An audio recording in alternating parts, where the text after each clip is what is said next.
자, 오늘부터 골로새서라는 바울의 서신을 강의를 하려고 합니다. 제가 설교 본문을 선택할 때에 구약과 신약을 번갈아 가면서 진행하고 있습니다. 이와 같이 하는 이유는 성경을 균형 있게 전하기 위함도 있고, 또 일반적으로 성도들이 구약보다는 신약을 매우 좋아하는, 그래서 이게 치중되어 있는 것을 바라볼 때에 구약도 신약 못지않게 중요하다. 왜냐하면 구약은 신약의 기초이기 때문에. 어떤 건물도 기초 없이 세워진 건물은 없습니다.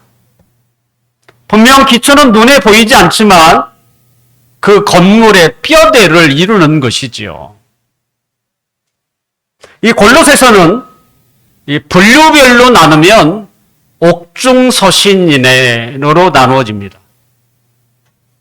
옥중이라는 말이 뭐겠어요? 바울이 감옥에 있었을 때 쓰여졌다는 것이죠. 그래서 에베소서, 빌립보서, 빌레몬서와 함께 골로새서는 옥중서신에 들어갑니다. 골로새서 4장 10절에 보면 나와 함께 갇힌 아리스다고 이렇게 표현이 되어 있어요. 그러니까 골로새 안에서도 지금 바울은 옥에 갇혀 있다 이렇게 표현하고 있는 것이죠. 또한 골로새서는 지금의 튀르키예, 터키, 옛날 터키라고 불렀던 소아시아 지역에 속해 있고요. 우리가 너무나 잘 아는 그 에베소에서 동쪽으로 한 120km 정도 떨어져 있는 곳입니다. 이 골로새서 주위에는 라오디게아, 요한계시록에 나오는 소아시아 7교회 가운데인 라오디게아 교회, 또한 시에라볼리라는 시가 가까이 있습니다. 골로새서 2장 1절에 보면 그가 너희와 라오디게아에 있는 자들과 시에라볼리에 이렇게 두 도시의 이름이 또 소개되어 있습니다. 골로새 교회는 바울이 직접 세운 교회는 아닙니다. 그의 사랑하는 동역자 에바브라에 의해서 세워졌죠. 그래서 골로새서 1장 7절에 보면 이와 같이 우리와 함께 종된 사랑하는 에바브라에게 너희가 배웠다 이렇게 되어 있습니다. 결과적으로 바울이 세운 교회가 아니죠. 아마 바울이 3차 선교 여행 때에 에베소에서 2년 6개월 정도 머물렀는데 아마 그때 바울이 이 에바브라에게 이 골로새 지역에 아마 복음을 전하러 보냈던 것 같고 또 그 복음 때문에 그곳에 교회가 세워졌던 것으로 생각이 됩니다. 바울은 이 골로새 교회를 자신이 직접 세우진 않았지만 이 에바브라를 통해서 그 교회의 소식을 전해 듣고 있었어요. 그가 전한 골로새 교회는 사도들의 전통에 따라서 잘 배웠고요. 또 잘 자라고 있었습니다. 그러니까 교회가 굳건하게 잘 서 있고 또는 성장하기 위해서는 하나님의 말씀이 절대적으로 필요하죠.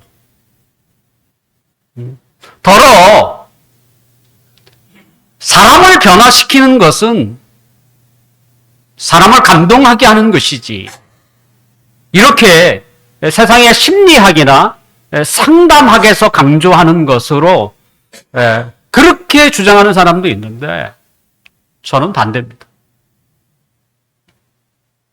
하나님의 말씀이 사람을 변화시킵니다. 결국 하나님이 사람을 변화시키지 우리가 감동받았다고 눈물을 흘릴 수 있어요. 하지만 눈물을 많이 흘린다고 사람이 변화됩니까? 그렇게 쉬운 게 아니에요. 그만큼 우리가 선하지도 않아요. 사람은 하나님이 변화시키는 것이죠. 이 말은 사람의 변화는 하나님의 말씀에 있다, 이렇게 표현해도 과언이 아니라는 것입니다.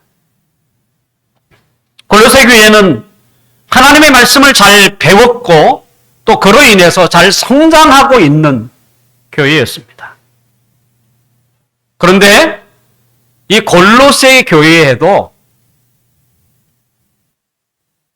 순수한 하나님에 대한 신앙과 그 믿음보다는 서서히 외부로부터 이상한 정신과 사상과 가르침이 들어오기 시작했습니다.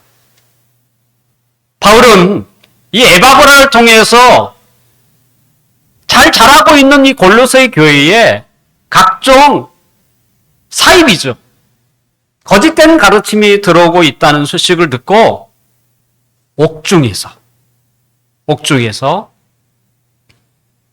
거짓된 유혹에 넘어가지 않도록 편지를 쓰게 됩니다. 그것이 바로 골로새서입니다.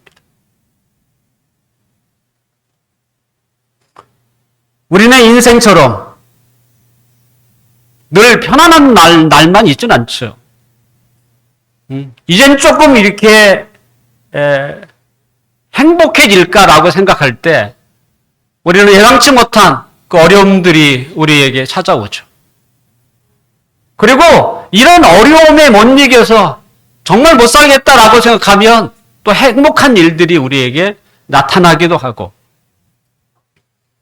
하나님은 전도서를 통해서 이처럼 앞날을 알지 못하도록 하나님은 우리에게 형통한 날과 곤고한 날을 병행해서 주어졌다고 얘기를 하고 있습니다. 골로새 교회도 건강한 교회, 얼마나 행복한 교회였겠습니까? 하지만 우리의 인생처럼 골로새 교회에도 문제가 찾아오죠. 어디 골로새 교회뿐입니까? 이 땅에 세워진 모든 건강한 교회라고 할지라도 전혀 갈등이 없는 건 아니에요. 안전한 교회 없습니다. 끊임없이 외부의 거짓된 가르침들이 스며들게 되죠, 사실은. 지금은 좀 덜합니다만, 신천지나 하나님의 교회라고 하는 그 이단들이 얼마나 강력하게 포교 활동을 했습니까? 근데 저는 개인적으로 분명 그들이 가르침에 대해서 우리가 철저히 경계해야 되겠지만, 저는 더 큰 문제는 교회 안에 있다 생각이 돼요. 그것은 진리를 가장한 거짓된 가르침이죠. 안에 있기 때문에 우리가 신경을 덜 쓰게 되죠. 안전하다고 스스로 속고 있는 것이죠.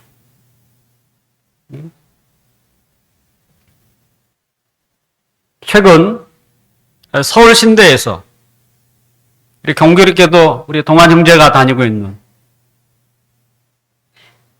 유신진화론을 가르쳤던 박모 교수가 해임되는 사건이 있었습니다. 그러자 당사자뿐만 아니라 학계에서도 적지 않는 반발을 지금 하고 있습니다. 유신진화론, 이 말은 하나님께서 진화의 방식으로 세상을 창조했다라고 하는 주장입니다. 그동안 우리는 어떻게 알았습니까?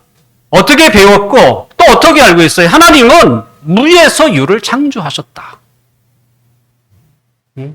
그런데 세상은 여전히 창조론을 믿지 않죠. 진화론, 여전히 학교에서 진화를 가르칩니다.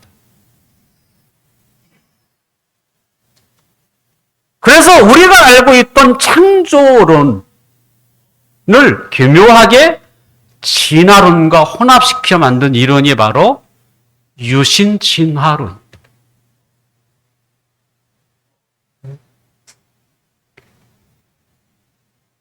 저는 분명히 성경에 가르치지 않는 내용이라고. 하나님이 들어가면서도 은근히 이렇게 이상한 가르침으로 몰고 가는 것이죠. 교회는 지난 2000년 동안 또는 주님이 오시는 그날까지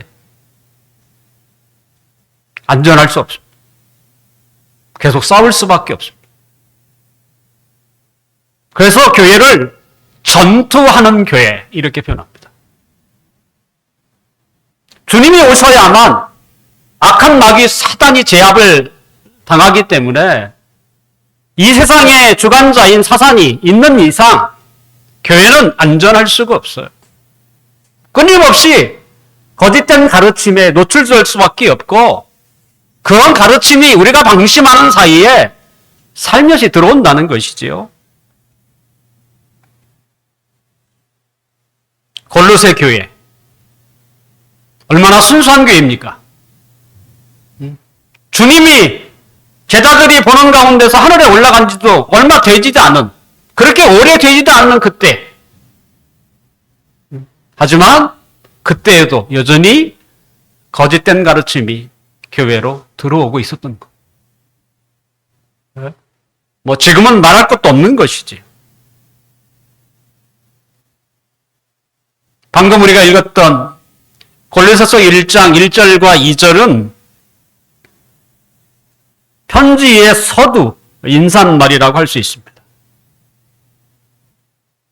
편지를 누가 보내고 있는지, 그리고 누구에게 보내고 있는지, 또 그들에게 어떤 인사말이 전해지고 있는지를 오늘 우리는 살펴보게 될 것입니다.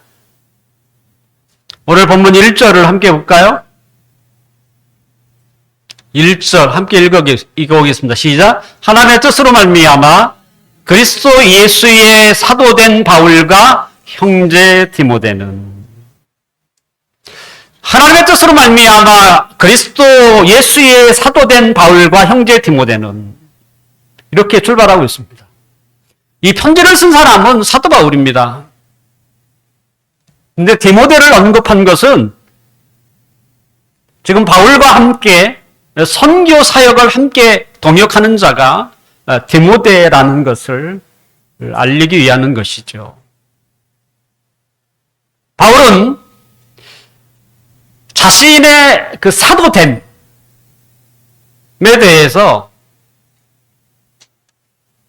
놀라운 이야기를 우리에게 전해주고 있습니다. 그것은 하나님의 뜻으로 말미암았다는 것이었습니다. 바울에겐 이 말은 굉장히 엄청난 말이에요. 왜냐하면 우리가 바울에 대해서 알다시피 바울은 예수님을 만나기 전까지 교회를 핍박했던 사람, 때로는 이 세상에서 교회를 없애려는 데 있어서 주동자 역할을 했던 사람입니다. 그런 그가 다메섹에서 부활하신 예수님을 만났고 예수 믿는 자를 핍박했던 그가 예수님을 만난 이후에 도리어 예수님을 전하는 자가 됩니다. 그리고 많은 사람들에게 복음을 전하면서 또 하나님에 대한 많은 것들을 알아가면서 그는 자신에 대해서 놀라운 것을 깨닫게 되죠. 그것은 뭐냐면 자신이 이렇게 된 것, 자신이 하나님의 말씀을 전하는 사도가 된 것은 이미 하나님의 뜻에 포함되어 있었다는 거였어요. 하나님의 뜻으로, 하나님의 의지로, 하나님의 계획 안에 바울의 사도됨이 거기에 있었다는 거예요. 바울은 자신이 그토록 교회를 핍박하는 그런 상황에서도 자신을 향한 하나님의 뜻은 수정되거나 철회되지 않았어요.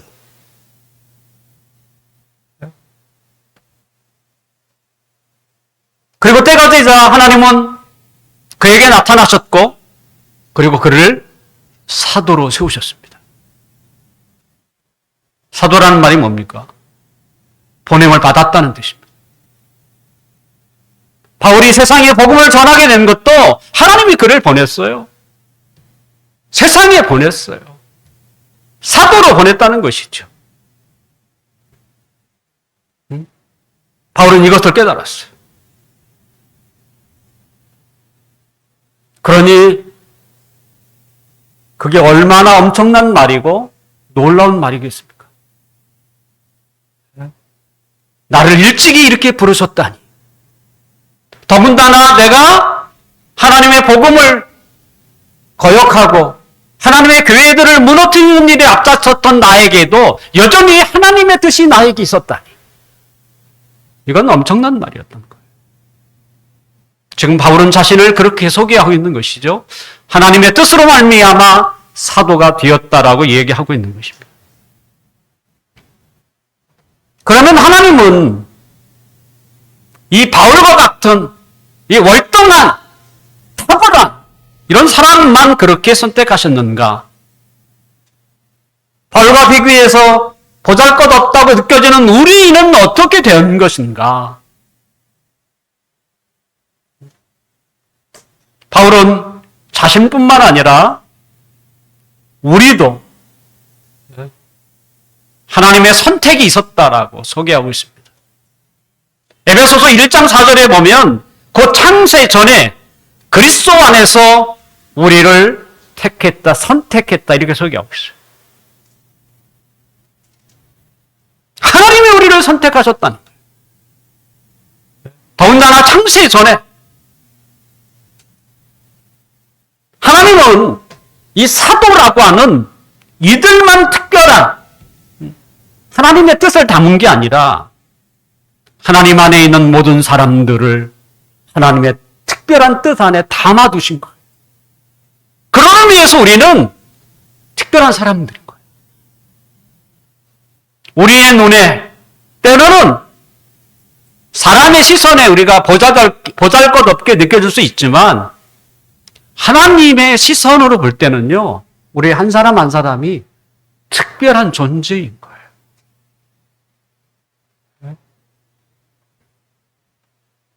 특별한 존재이기 때문에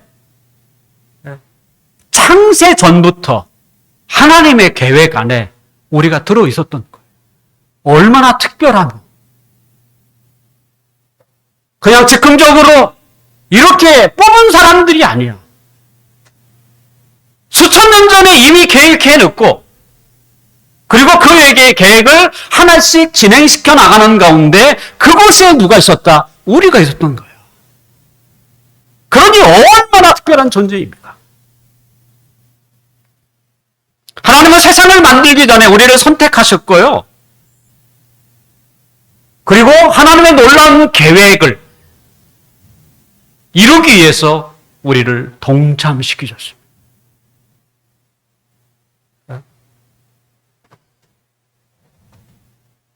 하나님의 이와 같은 놀라운 소식과 계획에 사실은 우리가 잘 실감하지 못합니다.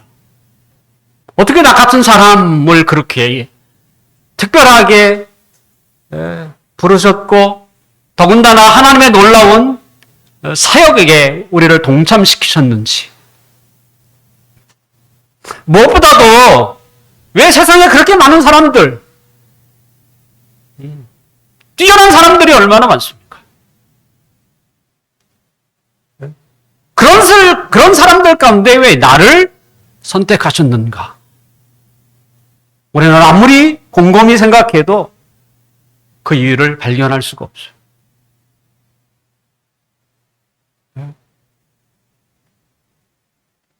우리가 하나님 앞에 고백할 수밖에 없는 한 가지는 하나밖에 없어요. 하나님의 은혜였다.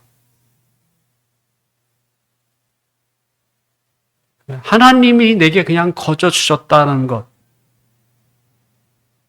그거 위에는 그 어떤 조건도 없습니다.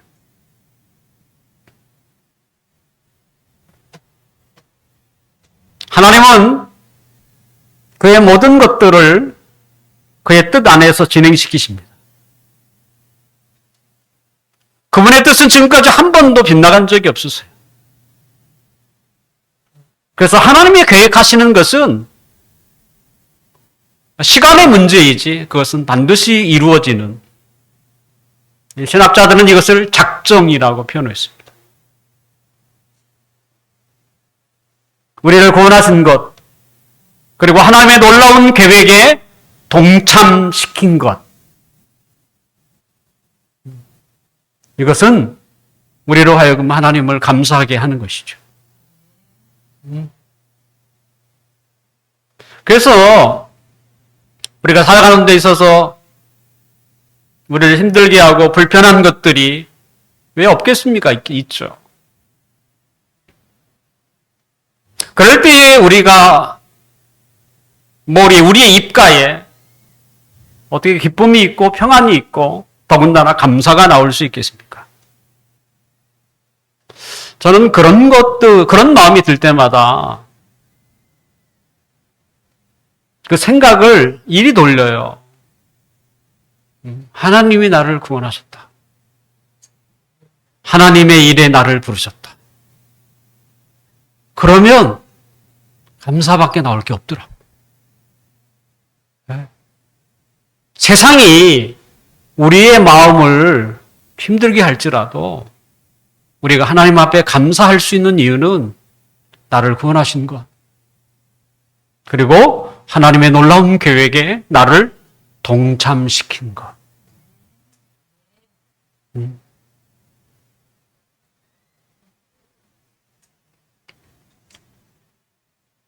그러므로 그리스도인들은 감사하는 자가 되는 거예요.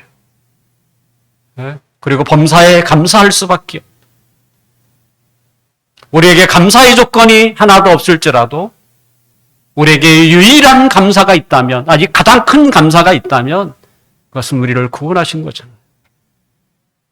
그리고 우리를 사용하고 계시는 것이죠. 이 은혜를 생각하면서 늘 하나님 앞에 감사하는 우리 모두가 되시기를 주님의 이름으로 축원합니다. 세상과 우리를 향한 하나님의 뜻에는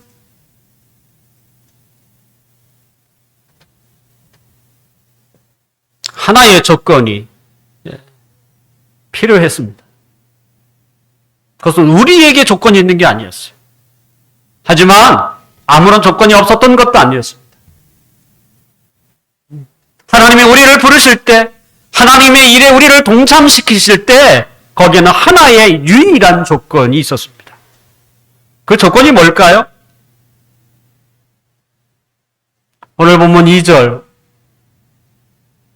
함께 읽어볼까요? 시작. 골로새에 있는 성도들 곧 그리스도 안에서 신실한 형제들에게 편지하노니 우리 아버지 하나님으로부터 은혜와 평강이 너에게 있을지어다. 골로새에 있는 성도들 곧 그리스도 안에서 신실한 형제들에게, 우리에 대한 하나님의 구원에는 예수 그리스도 안이라고 하는 조건이 서 있었습니다. 예수 그리스도 안. 예수 그리스도 밖에서는 어떤 구원도 없습니다. 예수 그리스도 밖에서는 어떤 하나님의 사역도 없습니다. 친히 예수님께서도 요한복음에 보면 나를 떠나서는 너희가 아무것도 할 수 없다. 이 말은 굉장히 중요한 말이에요. 예수 그리스도를 떠나서는 아무것도 할 수 없다. 우리가 그리스도를 생각하지 않고 하나님을 생각하지 않고 하는 일들은 하나님 나라에 기여가 안 돼요. 그래서 이 세상에 왜 선한 사람이 없겠어요? 우리보다 훨씬 마음이 넉넉한 사람도 있고 일명 인심 쓰는 사람, 덕 있는 사람 많습니다. 하지만 그들은 그리스도 밖에 있기 때문에 사실 아무것도 없는 거예요. 분명 세상을 조금 이롭게 할 수 있어요. 때로는 나라를 구할 수도 있습니다. 하지만 하나님 앞에서는 아무것도 없어요.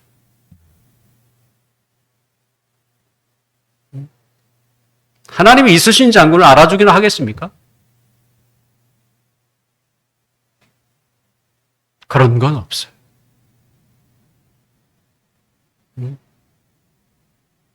그리스도 밖에 있으면 아무리 선한 일을 많이 했을지라도 그는 흉악한 죄인일 뿐이에요.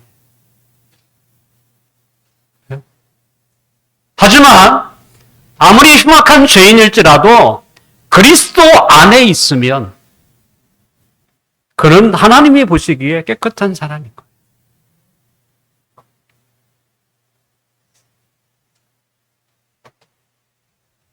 그러므로 그리스도 아니라고 하는 이 조건은 얼마나 중요한지 모릅니다. 하나님이 인간을 만드셨고, 그리고 그 인간의 타락이 이미 예측되어 있었고, 인간의 죄는 하나님의 거룩한 아들의 피가 아니면 이 속함, 해결할 길이 없었습니다. 죄는 반드시 죽음이라고 하는 대가를 치러야 합니다. 작은 죄가 됐든 큰 죄가 됐든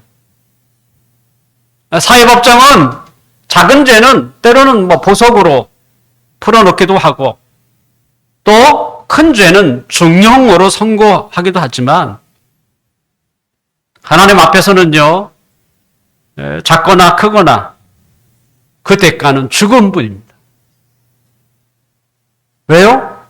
작은 죄도 그것은 하나님께 반역이에요. 그 옛날 왕들이 다스리던 때에 반역은요, 죽음밖에 없어요. 한 사람만 죽이나요? 우리는 3대를 죽였고요. 중국은 9대, 9족을 멸했어요. 그러니까 친척들까지 다 죽이는 거예요. 우리는 자기 위, 할아버지, 할머니, 그리고 자식들 3대예요. 반역은요, 작은 죄, 큰 죄 이렇게 가릴 수 있는 게 아닌 거예요.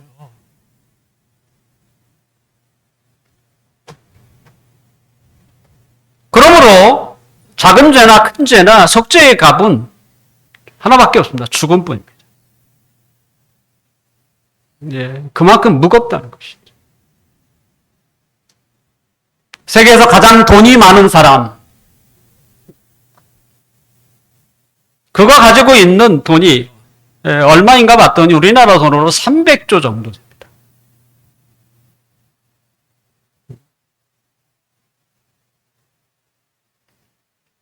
돈이 많은 부자에게 죽음과 맞바꿀 금액으로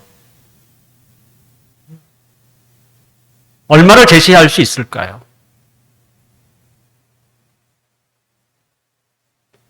자신이 가지고 있는 이 300조에 가까운 것, 아마 그는 자신의 온 재산을 다 300조 어마어마한 돈 아닙니까? 그걸 아마 맞바꾸려고 할 거예요.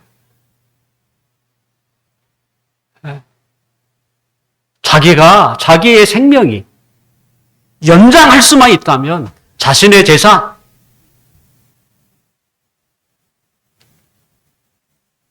하지만 성경은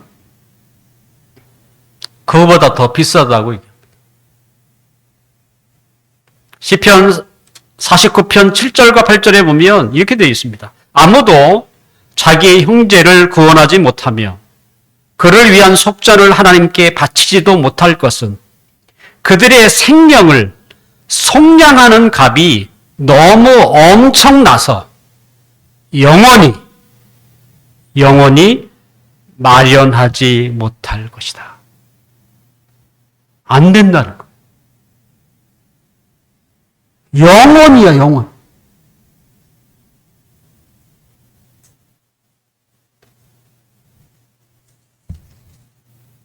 영원히 돈을 벌어도 안 된다는 것이죠. 그러니까 그 값은 엄청나다라는 것이죠. 제대한 속전은 죽음밖에 없습니다. 그러므로 하나님께서 우리를 구원하시기 위해서 그의 아들 예수 그리스도를 세상에 보내 죽게 하신 거예요.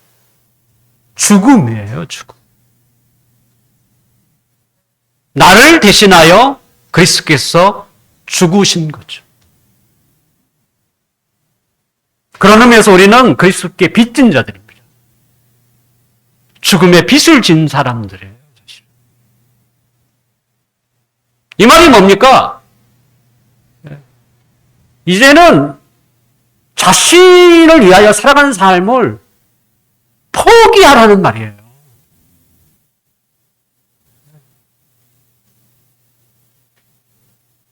이 세상에서도 나를 살리기 위하여 진이 불구덩이에 들어가서 나를 살리고 그 사람이 죽었다고 합시다. 그러면 우리는 그 사람의 목까지 살려고 해요.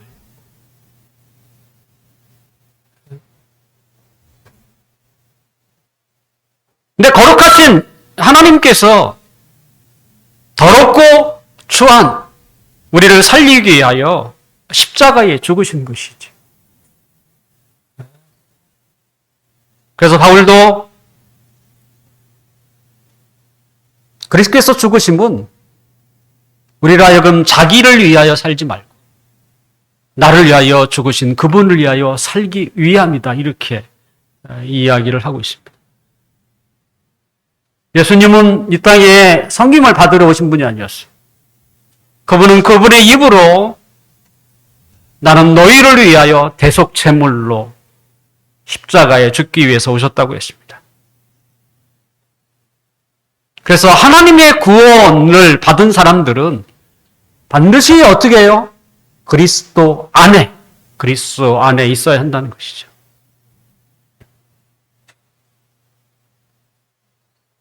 그리스도 안에 있으려면 어떻게 해야 합니까? 자신이 죄인임을 깨닫는 자예요. 예수님은 의인을 위하여 이 땅에 오시지 않았어요.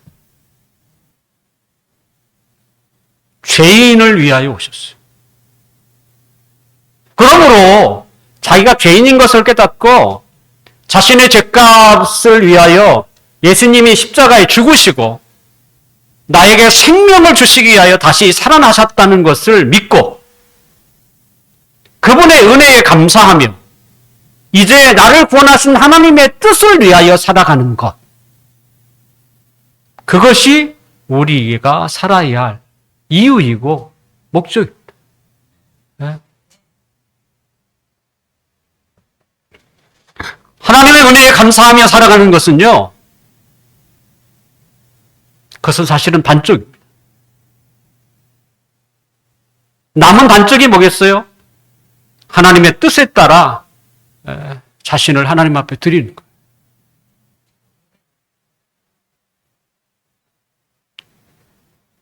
저는 우리가 드리는 이 예배 시간은요, 샘플입니다, 샘플. 내가 하나님을 위하여 지금 드립니다라고 하는 작은 표시예요. 이 시간만 드리는 게 아닙니다. 우리의 한 주간의 모든 삶을 드리는 거예요. 하지만 표시를 해야 되잖아요. 내가 드리고 있다는 것을 표시하는 게 뭡니까? 예배 시간이에요.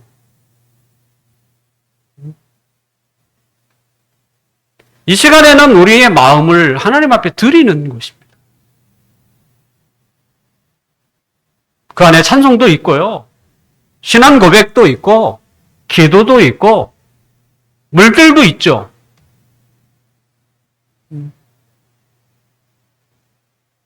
때로는 삶도 있습니다.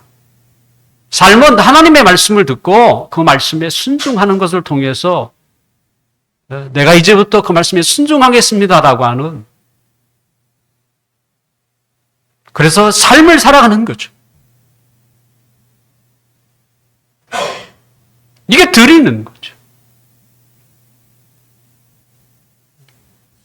더군다나 오직 하나님의 뜻이죠. 하나님의 영광, 위하여. 남는 건 그거밖에 없습니다.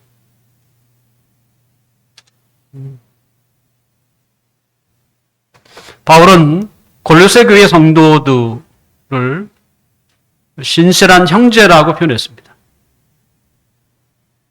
물론 2절에 그렇게 되지 않습니까? 그리스도 안에서 신실한 형제들에게. 뭐가 신실하다는 것입니까?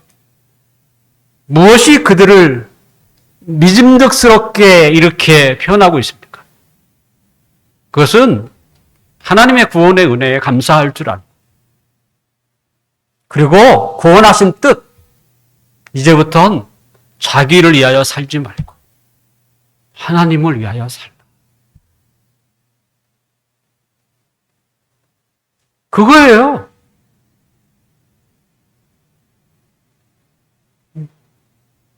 그래서 내가 살아가는 일상이 하나님을 위하여 산다라고 하는 이 마인드를 가지고 사셔야 돼요.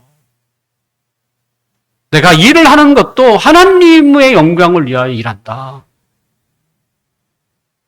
내가 사람을 만나도 하나님의 영광을 위하여 만난다. 그러면 마음가짐이 달라지지 않겠습니까? 일하는 자세도 저는 달라질 거라고 생각이 돼요.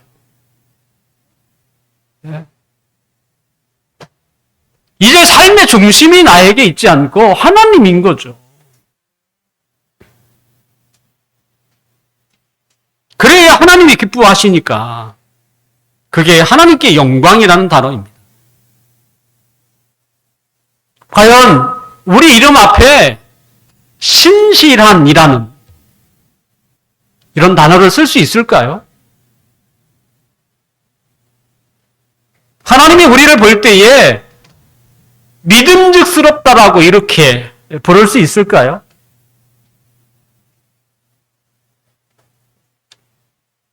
바울은 골로새 교회에게 뭐라고 합니까? 신실한 형제들에게.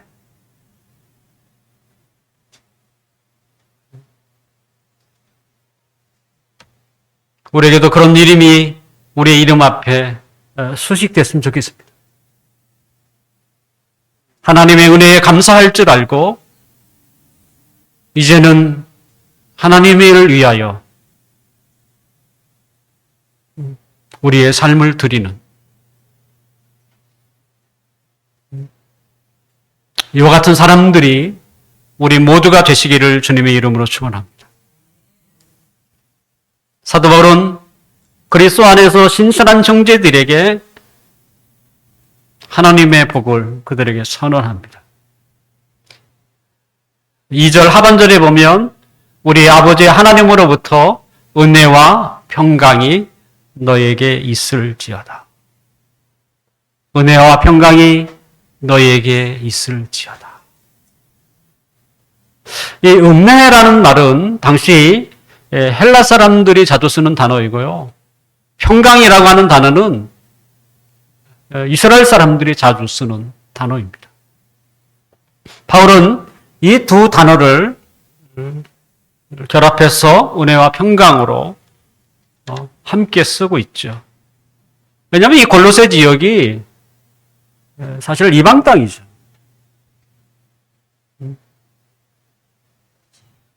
또 하나님을 전하는 자이기 때문에 당연히 그들이 즐겨 쓰는 은혜뿐만 아니라 하나님이 주시려고 하는 평강이 그들에게 있어야 한다는 것을 바울은 알기에 그렇게 이야기를 하고 있는 것이죠. 분명 헬라 사람들이 생각하는 은혜와 성경이 우리에게 말하고 있는 은혜는 분명 다를 것입니다. 하나님의 은혜는요, 거저 주어지는 것입니다.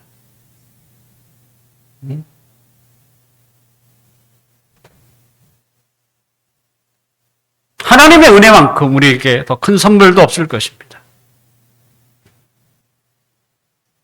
우리의 구원이 우리의 의지나 결심으로 된 것이 아닙니다.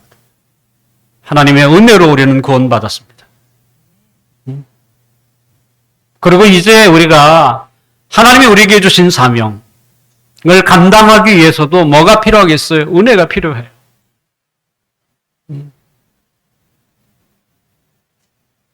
그래서 우리는 은혜를 먹고 살아가는 거예요. 하나님의 은혜를 먹고 살아가는 것이죠. 평강은 하나님이 은혜 베푸는 자에게 나타난 결과입니다. 하나님이 우리에게 은혜를 베풀면 우리 마음에 뭐가 평강이라는 게 찾아와요. 그게 하나님이 나에게 은혜 베품에 대한 반응입니다. 그래서 우리도 가끔씩 경험하잖아요. 어느 날 기도하는 순간 다른 시간과 다른 하나님의 은혜가 내게 내려진 것 같은, 그러면 우리 마음 가운데 그 하나님의 평강이 가득 채워지는 걸 느껴요. 아, 좋다, 행복하다. 뭐가 있어서가 아니야. 하나님의 은혜가 내게 임하면 우리 안에 그 평강이 스며들게 되는 것이죠. 평강이 우리에게 임하면 그 순간만이라도 우리의 마음을 꼼짝달싹 못하게 했던 각종 염려, 불안, 걱정이 다 사라집니다. 불안과 걱정과 염려가 이 평강과 함께 거할 수가 없어요. 불안이 있으면 평강은 그 자리에 설 자리가 없고요. 우리 안에 평강이 있으면 거기에 불안이 설 자리가 없어요. 그래서 불안한 사람이 있다면 하나님의 은혜를 받으라고 나와야죠. 은혜의 방편이 뭡니까? 하나님의 은혜를 받는 방법이, 우리의 믿음의 선배들은 성경이고 기도라고 표현했어요. 분명 성찬도 거기에 있습니다만 은혜의 방편. 그래서 힘들다라고 느낄 때는 기도하셔야 돼요. 그래서 하나님의 은혜를 간구하면 하나님의 평강이 우리에게 임하. 그래서 우리에게 힘들게 했던 그런 마음들이 한순간에 다 이렇게 눈이 녹듯이 사라지는 것을 우리는 경험하게 될 것입니다.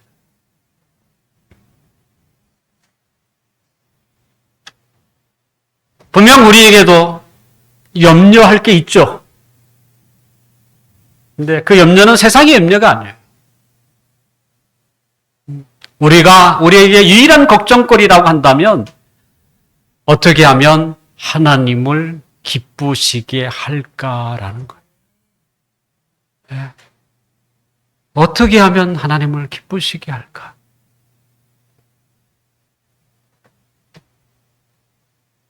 이제 말씀을 마치려고 합니다. 사랑하는 성도 여러분,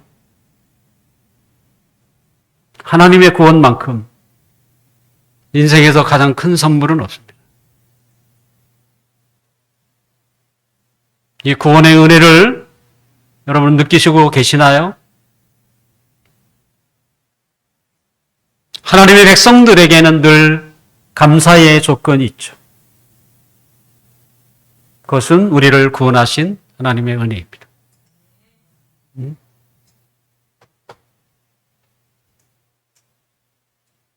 우리가 구원받은 것은 예수 그리스도께서 십자가에 죽으셨기 때문에 가능했습니다. 그래서 우리 몸 안에는 예수 그리스도의 사랑이 있어요. 거부할 수 없습니다.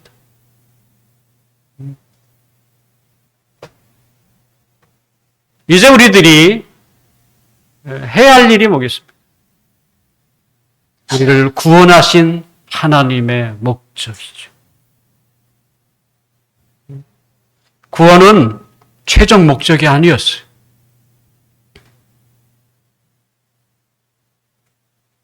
이제는 하나님의 뜻이 하늘에서 이루어진 것처럼 땅에서도 이루어지는 것이죠. 그것 때문에 우리를 부르신 거예요. 그것 때문에 교회를 세우신 것입니다. 우리가 이제 앞에 두고 달려가야 할 것은